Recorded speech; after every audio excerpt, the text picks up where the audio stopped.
Brainstorm, o podcast de marketing e comunicação que traz temas da área sem filtros ou tabus. Esse episódio é um oferecimento da Localiza. Vai viajar no verão? Vá de Localiza. Alugue seu carro com 15% de desconto. Use o cupom PROMO15. Localiza. Seu melhor caminho é o próximo. E agora, fique com mais um episódio do Brainstorm.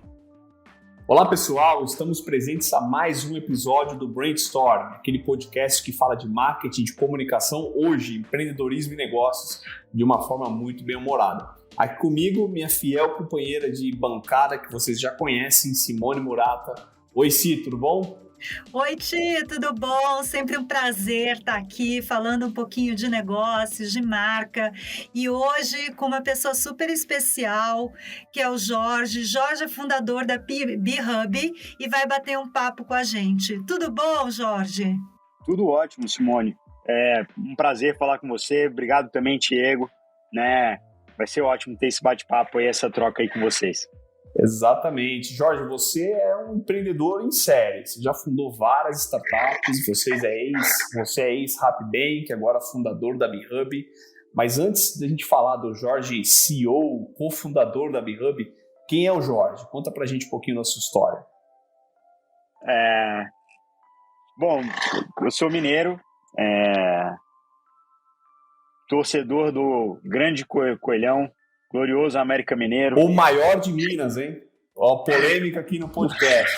Muita polêmica, hein?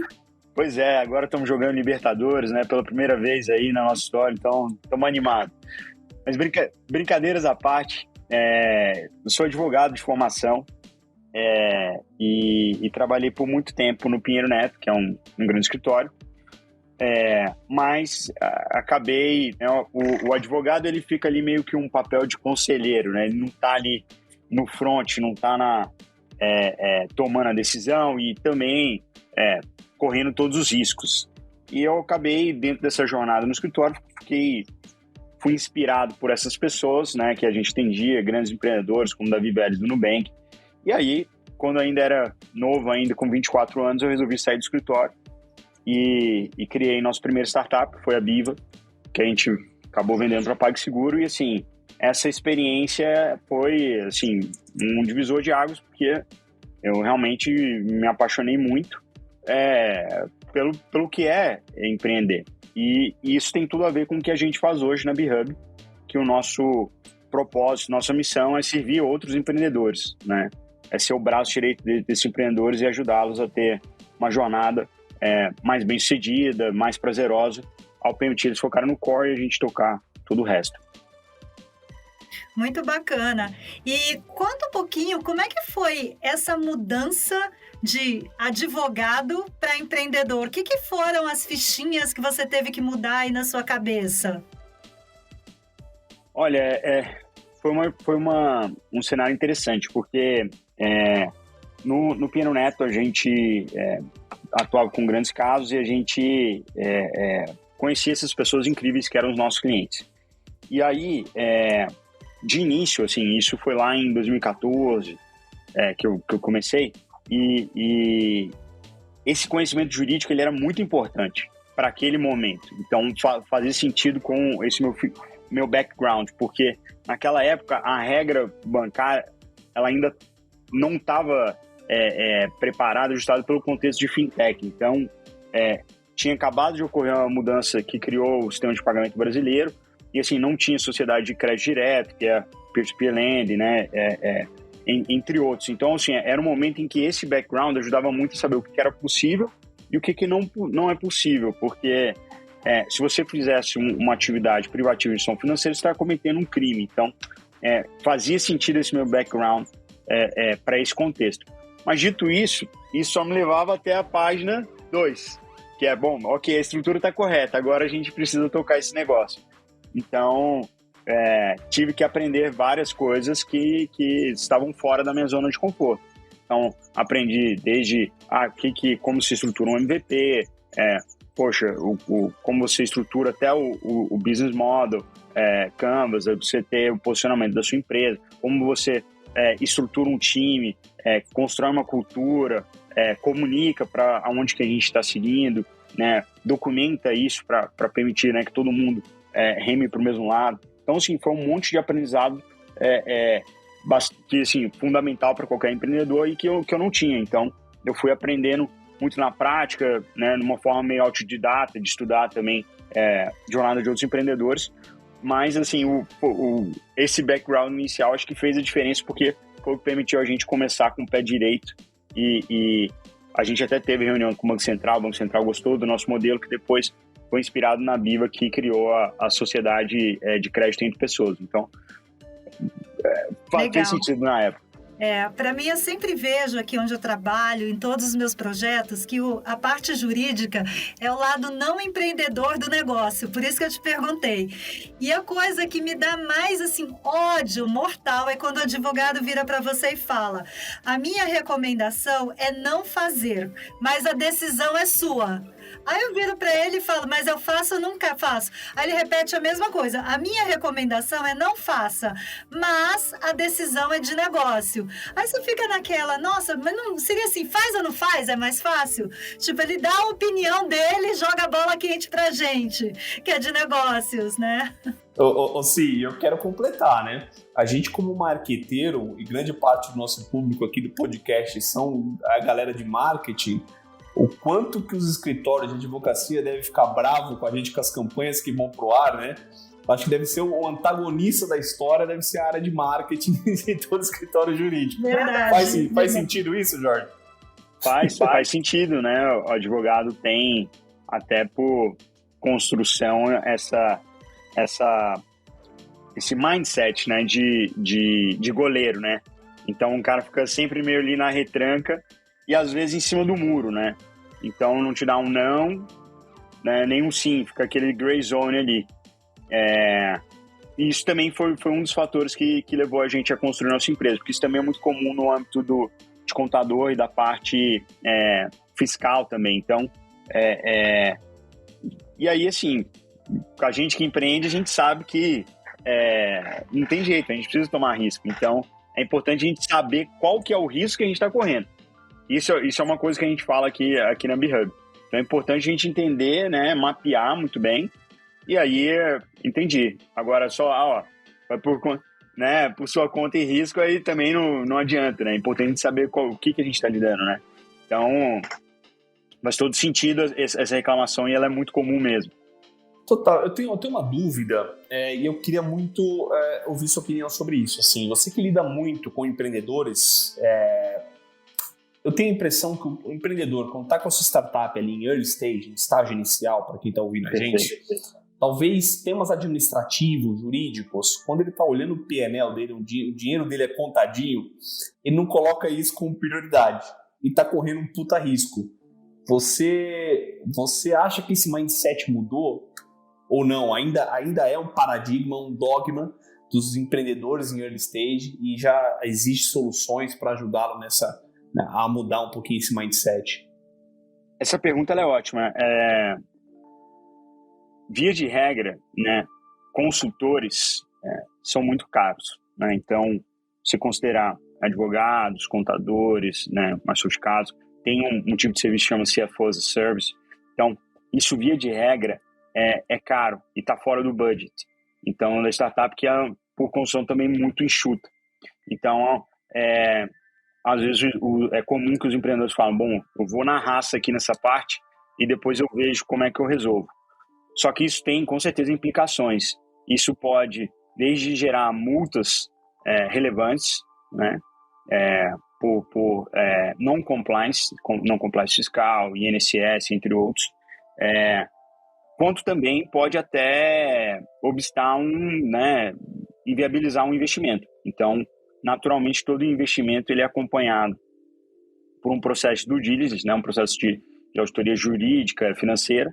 E, assim, se você não tiver com a casa arrumada, isso certamente vai aparecer esses esqueletos aí no armário. Então, assim, a gente realmente recomenda você ter uma parte de consultor, uma assessoria, um departamento interno. E a BHub, ela nasceu justamente para a gente servir nesse formato, né, de ser braço de empreendedor para essas áreas que não são core. A vantagem que a gente traz para esse modelo, que a gente trouxe um modelo de assinatura e essa assinatura por um preço justo. Como que a gente resolve essa mágica? Com muita tecnologia. Então, né, se você coloca ali as pessoas, e essas pessoas estando fazendo o trabalho manual, consumindo, digamos, hora homem, né, pessoas ali fazendo esses processos que às vezes são muito repetitivos, você tem uma ineficiência de custo, né, uma ineficiência também, porque processos repetitivos são mais suscetíveis a erros. Então, a gente construiu uma série de automações que permitem a gente fazer um bom trabalho centrado no cliente e num valor que cabe no bolso dele. Ótimo. E, Jorge, é super interessante esse modelo de vocês. Divide com a gente como é que você teve o insight, né, da B-Hub. Porque hoje você falando e você contando, eu que já passei em algumas startups, eu falo, nossa, isso é genial, por que ninguém pensou isso antes, né? E eu já comecei alguns business, o Thiago também já teve experiência, e agora que você está falando, fala, gente, mas assim, posso contratar esse serviço de fora, mas quando você está lá, é bem isso que você falou, você não percebe que isso é uma necessidade. Como que você chegou nesse modelo de negócio? Boa. Vou começar pela segunda parte da sua pergunta, que é por que ninguém pensou nisso antes? Vou te dizer, porque é só a gente que é louco de querer empreender para tocar o back-office. Até hoje a gente nunca ouviu de outro, né? É verdade, é verdade. Normalmente é percebido como um assunto chato, um assunto difícil, todo mundo quer distância, e é por isso também que as pessoas evitam esse ponto. Mas dito isso, da onde surgiu essa ideia nossa? Porque a gente viveu esse problema na prática. Então, nossa segunda empresa, a gente foi uma empresa chamada Zen Finance, era uma empresa de Embedded Finance, a gente tinha uma plataforma de crédito e oferta de outros produtos financeiros white label para os nossos clientes, como iFood, Uber, Dafit, Rappi, entre outros. E a gente estava indo bem, a gente ia captar um Series A com um dos principais fundos aqui, que é a Valor, que hoje é nosso investidor na B-Hub. E dentro do contexto de pandemia, esse term sheet caiu, a gente ficou numa situação difícil e a gente acabou fazendo uma venda rápida para o Rappi, ali de uma venda de ativos e um acqui-hire, né, a contratação do time do outro lado. E aí todo mundo, que ótimo, conseguimos e tal, tudo certo, vamos pagar nossos investidores e tal. Aí, quando a gente levou esses documentos para os contadores, que é normal, a gente precisa do contador aqui no Brasil para atuar perante toda essa parte burocrática e compliance regulatório fiscal. E a gente levou lá, precisamos registrar, aprovar as contas e tudo mais. E aí, para uma surpresa, eles falaram, então, você tem que pagar um ganho de capital aqui. E a gente adoraria que tivesse que pagar um ganho de capital, só que no caso a gente não tinha ganho de capital, a gente tá pagando de volta ali. A gente falou, tá fazendo sentido esse negócio. Eu adoraria se tivesse capital. Exatamente. Mas quando a gente foi ver, teve esse problema. Aí a gente foi ver mais a fundo e a gente descobriu que esse ponto, né, ele não tinha sido contabilizado corretamente. Então, a gente não tinha nenhum ativo registrado nos livros da empresa. O que não faz sentido para uma startup, né, para uma empresa de tecnologia. Principalmente nesse modelo nosso, que era o maior custo era engenheiro e construção do produto. Então, a gente teve que refazer essa contabilidade para corrigir esse erro. Foi um processo bastante dolorido. E aí a gente, assim, foi um sufoco. A gente teve que refazer em... Dolorido no sentido de tempo ou de custo? Ou os dois? As duas coisas. As duas coisas? As duas coisas, porque o que a gente teve que fazer? A gente teve que ir recuperando todos os pagamentos, todos os custos, todas as notas fiscais, cada custo incorrido para a construção do produto, para aí a gente ir contabilizando mês a mês e corrigir o balanço, depois fazer um ato societário re-ratificando as contas e aí sim, registrar isso e aí sim conseguir pagar os investidores e aí começar efetivamente a trabalhar no HappyBank. Então, tá entendido, tá exatamente entendido a sua dor. E aí, exatamente, é isso que a gente faz for a living hoje. Então, a gente faz toda essa parte de compliance fiscal, a gente faz contabilidade com muito foco no cliente, com muita eficiência, o tempo de resposta muito rápido, a gente responde em menos de 5 minutos. E, assim, a gente realmente atua em todos os frontes, fazendo registro perante a junta comercial, atualização cadastral na Receita. Então, a gente resolveu todos esses pain points que a gente passou nesse momento, end-to-end para os nossos clientes. E de uma maneira com um custo, né, justo, que cabe no bolso. Tá, que bacana, Jorge. E hoje o seu modelo de atuação, você tem uma equipe grande que faz isso, você tem colaboradores, como que você trabalha esse back-office? Muito legal, é uma união de tecnologia com pessoas, né, com atendimento excelente, né, centrado no cliente. Uhum. Então a gente construiu uma série de automações que vão desde a parte de fechamento contábil, né, de puxar todas as informações, dar o tratamento nela e gerar os demonstrativos, quanto também a parte de compliance regulatório. Então a gente tem um conciliador de notas fiscais que a gente recebe todas as notas para o nosso cliente, paga as obrigações acessórias, os impostos, e ali atualiza para o cliente. Então é como se a gente fosse um departamento financeiro administrativo interno combinado com o escritório de contabilidade. E a gente tem essa parte também de paralegal, que a gente faz os registros, atos societários também, que são muito comuns na jornada do empreendedor. Bacana. Interessante. E hoje, Jorge, qualquer startup, em qualquer estágio, ela pode contratar um serviço da B-Hub? Ou ela necessita já estar num estágio de maturidade específico para que faça sentido as soluções de vocês? Não, a gente tem startups desde iniciantes e que abrem o CNPJ conosco. A gente tem um pacote que chama de Startup Pack, e até startups aí que estão indo em uma fase muito maior, como a do lado, Cove, Boozer, e até unicórnios como a Clara e a Divs. A gente tem todo esse espectro aí de clientes que usam nossas soluções hoje.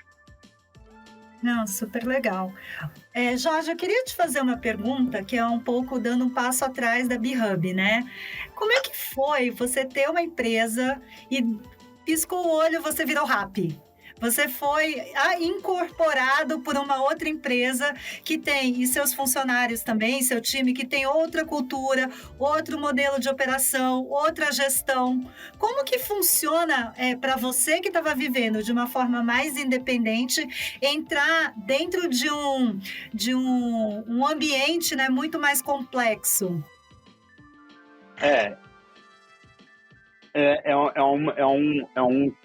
É algo transformador, realmente, né? Porque, assim, você tá acostumado com determinada forma de trabalho, com determinada cultura e, no momento seguinte, você faz parte de uma outra cultura que tem um outro modo de trabalho. Então, naturalmente que gera um atrito, tem um tempo aí até falar, bom, não, é assim que a gente trabalha. A gente teve um contexto que foi beneficiado, foi porque no início a maior parte do RappiBank era a nossa empresa, então isso facilitou, e depois assim, a gente foi criando um processo que nem era a nossa cultura, nem era a cultura pura do Rappi, a gente foi construindo a cultura ali do RappiBank. E assim, a cultura não é aquilo que você escreve na parede, né? Aquilo que você vive. Então, a gente vai se ajustando e é muito importante ter um propósito. Então, assim, o Rappi é uma empresa, assim, né, poxa, é um dos maiores cases de empreendedorismo da América Latina e eu tive que evoluir muito também, porque o Rappi, ele faz as coisas muito rápido, move muito rápido, tem muita gente boa. Então, assim, eu tive que também melhorar meu jogo e ser muito mais rápido, entender as implicações que a gente fazia dentro do contexto de uma grande empresa, né? Startup, você tem mais licença poética, digamos, para errar. Quando você está num ambiente com uma startup grande, você precisa mover rápido, você precisa mover de forma precisa, porque um erro ali tem uma implicação muito maior. Então, assim, foi uma jornada complexa, porque muitas mudanças acontecendo e você tendo que mover de maneira muito rápida, mas eu aprendi muito, eu evolui muito com a experiência. Interessante, você falou uma expressão bem interessante, né? Tive que mudar meu jogo. E eu quero perguntar para você, se você fez o movimento talvez contrário, né? Você sai de uma Coca-Cola, não precisa nem explicar o que é Coca-Cola para o mercado, e você vai para uma startup e agora na Nótico. Talvez comparando Coca-Cola e Nótico, estão ali em bens de consumo, só que em momento, Nótico é uma startup enorme, um baita case de empreendedorismo também na América Latina. Quais foram as mudanças de sair do ambiente como a Coca-Cola e estar hoje na Nótico? Assim, você sentiu essa diferença? Acho que é um movimento um pouco contrário do que o Jorge fez, né? O Jorge estava falando aqui, eu estava me identificando com o que ele estava falando, só que é o contrário. Para mim, o que aconteceu? Eu decidi sair de multinacional porque eu queria fazer coisas que eu vi as pessoas de startup fazendo. O que é? Ser muito mais ágil, tomar decisões mais rápidas, entrar numa cultura organizacional, construir a cultura organizacional. Então, quando eu comecei a trabalhar na startup, a minha sensação é que eu estava num parquinho de diversões. Porque tudo aquilo que por muitos anos, e antes da Coca-Cola eu fui da Unilever, me incomodava, mas você é meio que você acostuma com aquele ambiente, mas tem alguma coisa que você queria fazer diferente. Empresa grande, é difícil você fazer essas grandes mudanças. Quando eu fui para startups, principalmente de early stage, cara, era um parquinho, porque você falava assim, gente, vamos colocar um processo de RH. E o processo de RH acontecia, porque ninguém tinha pensado nisso antes. E, gente, eu era de marketing, eu estava sugerindo o processo de RH, mas em startup, o primeiro que sugeriu, pega aí e vai fazer você. Então, foi uma coisa muito legal. Mas é um mundo muito diferente que você tem que você tem que mudar completamente o mindset. E um pouco da agonia que eu tive foi o seguinte, eu sempre pensava o seguinte, se eu tô na Coca-Cola e eu morro, tive um infarto, morri. Nenhuma garrafa de Coca-Cola vai ser vendida a menos porque você morreu.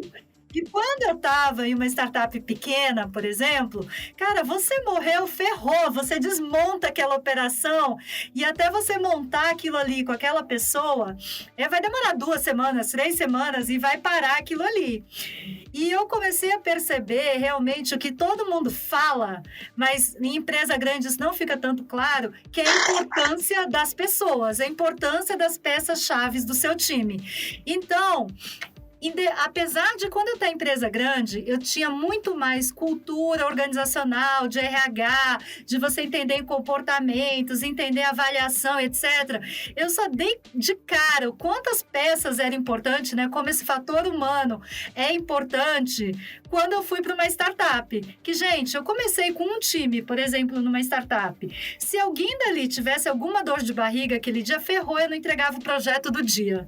Então, todo mundo, eu comecei a cuidar do time, tipo assim, que nem a galinha cuida dos ovos de ouro. Ninguém podia ficar doente, ninguém podia estar triste. Não toma água em copo de vidro, não sobe escada, tipo isso, né? Usa blusa, né? Então, a minha experiência foi essa, foi assim, olhar um outro olhar sobre pessoas, e não olhando elas só como máquinas e tal. A outra coisa é, você tem pouco recurso também, então eu não conseguia contratar o cara melhor do universo para fazer aquilo. Você contratava o cara que você apostava, e você tinha que ensinar a ele a fazer aquilo, porque era aquilo que dava, e a dor era quando você ensinava, via um outro maior e levava o cara que você se formou por um preço maior. E aí, no começo eu ficava revoltada, mas depois eu comecei a descobrir que isso é uma dinâmica do mercado e você começa a trabalhar bem assim, né? Na Nótico, isso é um pouco diferente, porque a gente é um pouco maior, mais estruturado, etc. Mas, ao mesmo tempo, é muito diferente de uma vida de Coca-Cola, né? Total. Acho que no fundo a gente está falando sobre pessoas, né? Então, assim, a capacidade de adaptação que as pessoas precisam ter para estar dentro de uma startup. Quando você estava crescendo e criando a B-Hub, Jorge, não sei se continua, acho que até gostaria de te ouvir sobre isso, mas qual é o fator preponderante ali para montar o primeiro time? E o que se mantém desses fatores, assim, quando você está escolhendo uma pessoa para estar junto com você, para estar sonhando junto com você, o sonho B-Hub, assim, quais são as soft skills que você está olhando? Legal. Primeiro, voltando nesse ponto que vocês disseram, né, Thiago e Simone, quando você está numa empresa grande, você já tem uma inércia, né? Você colocou muito bem, né, Simone? Então, você já tem alguma coisa ali que funciona e não depende tanto de você, né? Você tem a inércia, o negócio vai estar ali amanhã e tudo mais. E você tem, às vezes, uma espécie de anticorpo ali que combate com mudanças, né, dentro desse status quo que está indo, né? E aí você tem pessoas que mais estruturadas ali, que vão pegar e falar, não, a gente precisa seguir assim, etc. E aí, quando você está no startup, e aí começando a responder essa parte, né, do que a gente buscou no início da B-Hub, a gente buscou pessoas mão na massa, pessoas fazedoras, que não iam... e, sobretudo, pessoas que tinham uma cabeça mais aberta. Então, a gente buscou, né, desde contadores até pessoas do RH, sim, de todas as áreas, que tinham uma cabeça mais aberta e que queriam pensar diferente, fazer diferente. Então, é um mix de estar aberto e ser fazedor, mão na massa. Pode não ser a melhor forma, mas a gente vai fazer ali um pouco diferente. Porque se a gente tiver o mesmo approach do status quo, né, se a gente fizer igual, por que vai mudar? Por que a gente vai ter clientes para B-Hub? Então, a gente precisa encarar esse problema, delimitar ele muito bem, e aí a gente pensar em uma outra forma de resolver esse problema do que como ele está sendo resolvido hoje. Porque, assim, óbvio que a gente tem 1 milhão de coisas que mudaram, né? Por exemplo, sistemas ERPs, a forma, né, como um contador, como esses consultores trabalham hoje, é muito parecido com como era feito nos anos 80, não mudou muito pouco. Então, será que a gente vai vir nesse approach do status quo ou a gente tem que vir e olhar de novo? Então, a gente buscou essas pessoas mais fixias que, mais com um processo científico de pensar em uma hipótese, ir lá, implementar essa hipótese, ver como que acontece e como que isso ocorre na prática. E aí aconteceu na B-Hub uma coisa que foi muito especial, que é o seguinte, uma das principais dores de todo empreendedor é você atravessar o deserto, né? O que é o deserto? Deserto é aquela fase que você vai construir aquela solução e o mercado não está querendo usar exatamente o que você fez. E aí você vai ajustando, vai atravessando esse deserto até você atingir o tão buscado Product Market Fit. Então, assim, é um processo que você vai, né, sofrendo ali, testando, iterando até você descobrir. No nosso caso, a gente já nasceu com um Product Market Fit muito claro. Então, a gente foi evoluindo em todos os sentidos, né? Também nas pessoas que a gente trouxe, porque essas pessoas que a gente trouxe também no início, a gente precisa ser sincero. O pessoal fala, você tem que ser A-players only, né? Tem que contratar assim. Cara, assim, se você é a Coca-Cola, se você é o Rappi, é mais fácil você contratar. Quando você está começando, né? A pessoa, né, tem que ser meio louca ali. Você vai ali e aí você tem que desenvolver essa pessoa também. Então, você tem que ser muito mais hands-on e participar de tudo, etc. Então, assim, são dinâmicas que vão mudando. E aí, conforme você vai escalando, você também aprende enquanto empreendedor, né? Você também vai vendo, cara, na verdade, eu preciso, para essa solução, de uma pessoa que tem esses skills para construir essa parte da nossa empresa.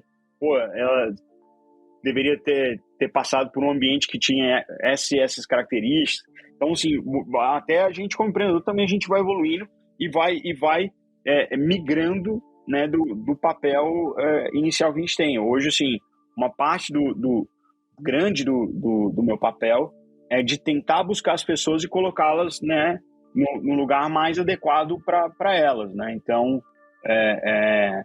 e é um trabalho muito mais difícil, né? É um cherry picking ali que a gente vai a gente não tem dificuldade de contratar consultoria porque e aí, assim, a parte cultural da B-Hub, a gente é obcecado por processo, porque a gente atua nessa parte toda de back-office, né? Então, a gente é fã de carteirinha do Notion e a gente tem Casa de ferreiro, espeto é de ferro, né? Exato, aqui tem que ser isso, a gente brinca com isso. Então, é isso. Para nós é fundamental, a gente precisa de pessoas que tenham esse rigor também de processo, de documentar as coisas e tudo, porque aqui não pode ser, né? A gente tem que walk the talk, então... Total. Tem uma... Acho que eu até já falei aqui em algum episódio desse podcast, e você pode até me recordar. Eu assisti uma vez, antes da pandemia, 3 anos atrás, uma palestra do Paulo Veras. O Paulo Veras é o fundador da 99. E assim, me marcou muito uma fala dele, que ele estava contando a história de criação da 99, e ele contou que uma das coisas que foi muito chave para o sucesso foi o entendimento dele que para cada etapa que a 99 ia avançando, ela tinha que ter um time diferente. Não necessariamente pessoas diferentes, mas perfis e skills diferentes. E as pessoas que mais cresceram na 99 até o período que ele estava foram as pessoas que souberam se adaptar para cada etapa da empresa. Então, numa etapa inicial, muito parecido com o que o Jorge disse, pessoas um pouco mais com cabeça aberta, pessoas mais mão na massa, que conseguiam se adaptar ali, precisa executar, né? Pensar pouco, executar, escalar. Numa segunda etapa, pessoas um pouco mais técnicas para afunilar alguns temas específicos e conseguir aprofundar. Então, essa capacidade de ter equipes diferentes para cada momento da startup, então o momento que eu preciso de ter pessoas mais especialistas, pessoas mais genéricas, unir o estratégico tático e tal, para ele foi uma chave muito importante de sucesso de escalabilidade do negócio. Esse me chamou muita atenção, assim, e sempre quando eu ouço o empreendedor falar como e quais são as skills e quais são as partes importantes para contratar uma pessoa para o time, eu me relaciono a essa fala do Paulo Veras, que o 99 virou um gigante, né? O quanto para ele foi importante ter essa leitura de que ele precisava de pessoas diferentes para cada etapa da empresa. Com certeza. É um belo insight. E exatamente, o início é generalistas, né? Pessoas que fazem acontecer e resolvem um problema de uma forma que dá, e depois você vai trazendo especialistas e aí você vai tweaking e otimizando em tudo, né? Então, é um ótimo... Pô, Paulo Veras, veríssimo, né? Mentor da Endeavor, um dos maiores empreendedores que a gente tem. Legal. Jorge, tem uma pergunta que a gente sempre adora fazer aqui no podcast, que é o seguinte... Conta pra gente, pergunta não, né? É um pedido. Conta pra gente um mico de carreira. Conta, assim, um negócio que, cara, que vergonha que você passou depois do episódio. Olha, vou te dizer assim, eu cometi todos os erros possíveis, porque quando a gente começa... não tem, né, faculdade de empreendedorismo, né? Você tá ali meio que na selva, ali, instinto de sobrevivência, vai vendo como dá, né? Então, assim, puxa, um dos erros que eu fiz, contratei de uma pessoa muito próxima minha, funcionário que queria vir trabalhar na nossa empresa. Eu falei com a pessoa, pô, tudo bem? Pô, tudo bem, beleza. Mas, na verdade, não estava tudo bem. Eu devia saber disso. E eu não sabia. Então, assim, quando eu comecei, não tinha o lado difícil das coisas difíceis, né? Do Ben Horowitz. Esse livro aí é a Bíblia do empreendedor. Todos têm que ler. Então, assim, esse é um erro que eu cometi. E aí, poxa, foi uma das piores coisas que eu tive. A gente também é muito otimista. Então, você vai... Isso é difícil, porque é um sweet spot delicado, né? Porque o empreendedor ele precisa ser otimista, ele precisa sempre enxergar um pouquinho à frente, né, do que o que a empresa está hoje. E aí você vai dando esses saltos de fé, mas é importante que eles sejam saltos pequenos, né? Teve, por exemplo, um contexto que eu fiz na minha primeira empresa, que falei, bom, agora tá indo, vamos investir. E a gente foi e começou a aumentar o time, contratar escritório, etc. E aí, poxa, a gente depois teve que reduzir. E aí, poxa, a gente caiu um term sheet. Então, assim, é muito delicado esse equilíbrio aí, né? O empreendedor ele precisa ser otimista, mas é importante para ele ter uma dose de conservador, né? Isso, sobretudo, no contexto que a gente está vivendo hoje, né? Assim, o mercado ele estava muito... com otimismo, assim, talvez, não acho que é exacerbado, mas eu acho que é um otimismo muito fruto do que a gente viu de digitalização que aconteceu no pós-pandemia, né? Que eu acho que é inerente, a gente vai ver cada vez mais, mas isso estava movendo muito rápido, então acho que está havendo aí um ajuste, e aí é importante que nesses contextos, né, o empreendedor seja ainda mais conservador. Então, olha, presta atenção no Unit Economics, né, para ver se o negócio faz sentido na sua margem. Então, esse ponto também de ser conservador, entender o seu negócio, entender as métricas, né? Isso também foi coisas aí que eu cometi que eu evoluí com o tempo, né? Advogado não é bom de matemática, tinha que aprender aí na marra, né? Ah, legal. Deixa eu te perguntar, essa mesma pergunta. Você está de casa nova há pouquíssimo tempo. Com certeza você já enfiou os pés pelas mãos aí em alguma vez. Conta aí, como é que foi? Como é que tá sendo esse seu primeiro mês? E conta o miquinho aí que você já passou. Não, é assim, eu tô vivendo alguns, né? Eu sou péssimo de memória.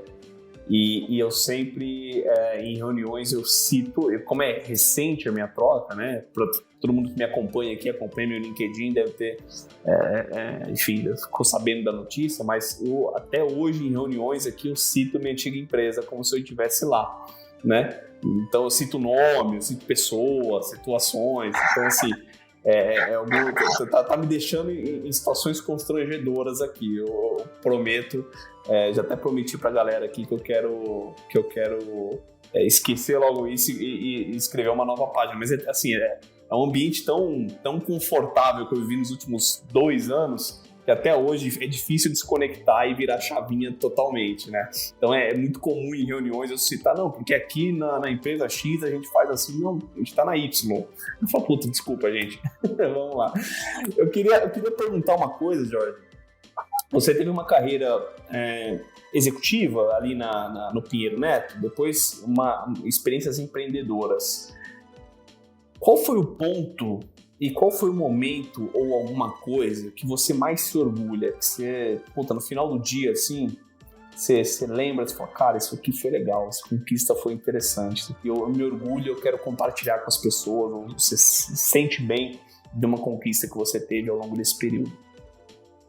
Legal. Acho que a coisa que eu mais me orgulho é do compromisso que a gente sempre teve com as pessoas. Então, nessa jornada a gente passou por momentos difíceis e a gente sempre teve compromisso com as pessoas. Então, um desses momentos foi durante a pandemia. A gente estava numa situação ali de bastante estresse, né? A gente estava quase ali, né, on the verge of bankruptcy, né, de quase quebrando, estava no limite.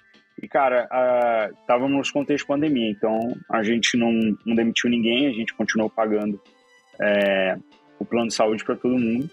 Assim, a gente tinha fé que ia dar certo, graças a Deus deu tudo certo, mas a gente não abriu mão, a gente continuou segurando ali e isso aumentou drasticamente o nosso risco, mas é uma coisa que faz, acho que faz a diferença. Eu tenho orgulho disso, a gente nunca teve um processo de nenhuma pessoa, funcionário que teve, a gente nunca teve. Então, assim, isso a gente tem bastante orgulho. A gente teve a saída, mas eu acho que eu me orgulho mais dessa parte ainda do que dessa outra. Não, e é um baita orgulho, né? Eu estava recentemente conversando com alguns amigos o quanto a pandemia ela trouxe novas perspectivas para a gente, né? No sentido até, enfim, como empreendedores, como empregados, como empregadores, a relação nossa com o trabalho, a relação nossa com as pessoas. E eu acho que é um baita orgulho que você deve ter, e certamente todo o time da B-Hub passar por esse momento com o menor trauma possível, né? E eu fiquei feliz, viu? O meu escritório é aqui no prédio do JK, e eu fui almoçar, ninguém de máscara, todo mundo andando, confraternizando, me senti há 2 anos atrás. Fiquei feliz, passamos pela pandemia, eu acho, hein? Gente, eu acho que a primeira vez, semana passada, que eu saí de máscara, parecia que eu estava pelada, assim. Eu lembrei muito quando eu tirei o aparelho, que eu era adolescente, que faltava alguma coisa, assim, sabe? Total. E a gente está chegando no final do nosso podcast, Jorge, e a gente sempre pergunta para o nosso convidado se ele pudesse voltar a fita a 15, a 20 anos atrás, no começo de carreira, ele pudesse encontrar aquele jovem que estava começando e dar um conselho, qual seria? Legal, eu acho que, assim, a gente... É uma coisa que o Steve Jobs sempre falou, né? Você tem que... Né? Ele pensa um discurso incrível em Stanford, lá para a classe que estava se formando, é isso, né? Você nunca sabe como que os pontos vão se conectar, né? Então, assim, eu cometi um monte de erros, mas se eu tivesse talvez não passado por isso, eu não estava aqui. Então, na B-Hub, poxa, tudo está dando certo. A gente, cara, tem um time incrível, a gente tem um crescimento gigante. A gente foi do 0 ao Series A em 5 meses, captamos os maiores Series A's aqui. Então, tudo aqui deu certo, tem um Product Market Fit do 0. Então, assim, poxa, mas por que será que é isso, assim? É uma coisa que aconteceu em 4 meses e meio, 5 meses? Não, na verdade, é uma coisa que é fruto de um processo de 8 anos, né?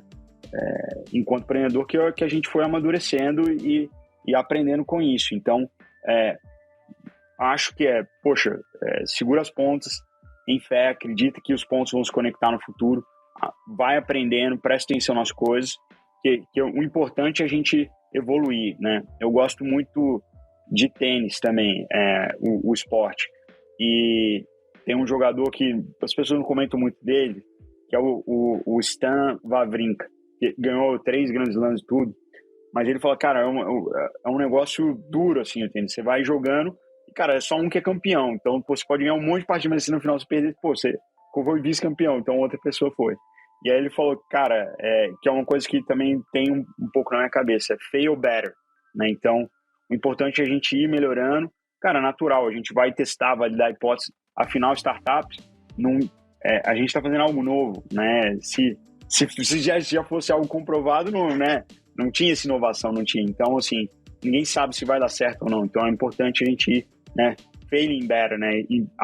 Ir aprendendo e melhorando, né? A cada erro, a cada vez que a gente vai seguindo. Então, eu falaria para as pessoas, calma, fé, fica com os sentidos aí apurados e vai aprendendo com o processo, porque erros, tropeços no caminho fazem parte do processo. Total, e eu quero, antes de eu passar a palavra para si, eu quero fazer uma outra, concordo muito com esse ponto que você disse, e logo que você citou o exemplo do tênis, eu já também sou apaixonado por esporte, e eu vi recentemente uma fala do Cristiano Ronaldo na comemoração de 800 gols na carreira dele, e ele fala que para 800 gols ele teve que dar não sei quantos milhares de chutes para fora, na trave, uma série de coisas, e ele fala que ele teve que se acostumar com o não, se acostumar com o erro para que ele pudesse ter um acerto. Então, o controle emocional de um atleta, que 99% dele é a falha, o erro, para um sim, é muito importante, porque os momentos felizes, o momento do campeão, ele é pouco perto da jornada inteira, né, de um atleta. Eu acho que isso se relaciona muito com a nossa vida, né? A gente falha o tempo todo, a gente erra o tempo todo, a gente toma não o tempo todo, e para poucos momentos de sim. Então, o controle emocional é muito importante. Eu concordo muito com a sua fala. Sim, obrigado por mais um episódio. Foi incrível a conversa. Gente, tô aqui super feliz com o que a gente conversou e principalmente esse final, né? Super importante a gente comemorar toda a vitória e saber nesses tropeços que, cara, faz parte, né? Um dia uma reunião ruim, um dia ruim vai passar e você vai ter algo para comemorar lá na frente. Jorge, super obrigada. Eu acho que a B-Hub assim, é uma startup incrível. Daqui a pouco serão unicórnios, com certeza. Com certeza absoluta. Já estou eu aqui pensando que eu vou contratar a B-Hub. Já tenho várias ideias aqui na cabeça. Super obrigada. Adorei o papo. E é isso aí. Exato. Jorge, faço das palavras assim as minhas. Obrigado pelo seu tempo, obrigado por ter nos acompanhado. Para encerrar, onde as pessoas encontram a B-Hub, no site de vocês, você pode dar uma palavra final para a gente encerrar esse episódio incrível.